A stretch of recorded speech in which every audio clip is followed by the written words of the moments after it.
নমস্কাৰ, স্বাগতম জনাইছোঁ মোৰ আন এটা নতুন ভিডিঅ'।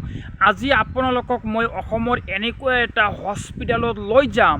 মানুহে সাধাৰণতে হস্পিটেলৰ কথা শুনিলেই মানুহে সাধাৰণতে ভয় লাগে, কিন্তু আপোনালোকক মই যিটো হস্পিটেলত আজি লৈ যাম সেইটো হস্পিটেলত আপোনালোকে যোৱাৰ লগে লগে আপোনালোকৰ মনটো মলয়া পতা নিচিনা হৈ যাব। তেনেহ'লে বলকচোন এবাৰ আমি সেইটো হস্পিটেললৈকে যাত্ৰা আৰম্ভ হওক। মই ফাইনেলি আহি পালোঁ হস্পিটেলটো। এতিয়া আপোনালোকক মই এই হস্পিটেলৰ এটা এটাকৈ সকলোবিলাক দৃশ্য দেখাব চেষ্টা আৰু আপুনি যেতিয়া এই কোকৰাঝাৰ জিলাৰ ঢলমাৰা প্ৰাথমিক স্বাস্থ্য কেন্দ্ৰৰ ভিতৰত যেতিয়া আপুনি প্ৰৱেশ কৰি আহিব, প্ৰৱেশ কৰাৰ লগে লগে ইয়াৰ চাৰিওফালে ফুলৰ বাগিচা, গাৰ্ডেন চাৰ্ডেন, এক প্ৰাকৃতিক সৌন্দৰ্যৰে ভৰা।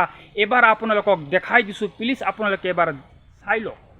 আপোনালোকে চাওক, এইটো হ'ল এটা ডায়নচিছ, ধুনীয়াকৈ এটা ডায়নচিছ বনাইছে। হয়তো অসমৰ হস্পিটেলৰ ভিতৰত প্ৰথম এইটো হস্পিটেলতে হ'ল এই ডায়নচিছ।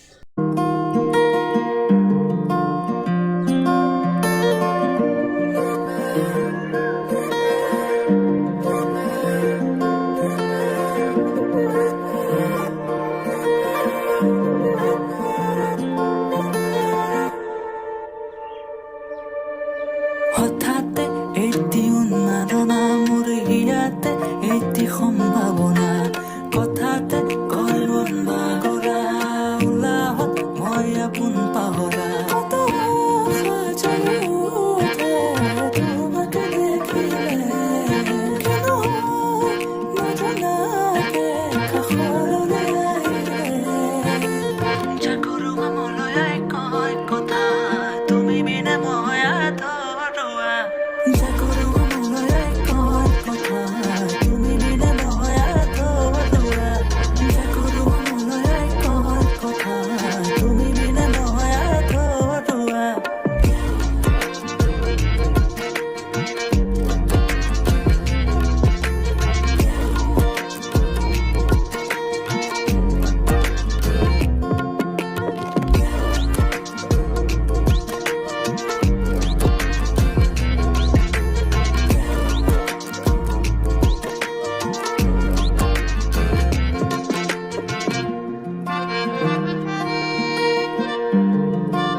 আপোনালোকে চাওক, এইটো হ'ল সৰু সৰু ল'ৰা ছোৱালীৰ খেল ধেমালিৰ কাৰণে এনেকৈ বনাই দিছে। যদি ৰোগীৰ লগত যদি কিবা কাৰণত যদি সৰু সৰু ল'ৰা ছোৱালী আহিব লগা হয়, তেনেহ'লে ইয়াত তেওঁ খেল ধেমালি কৰিব পাৰিব।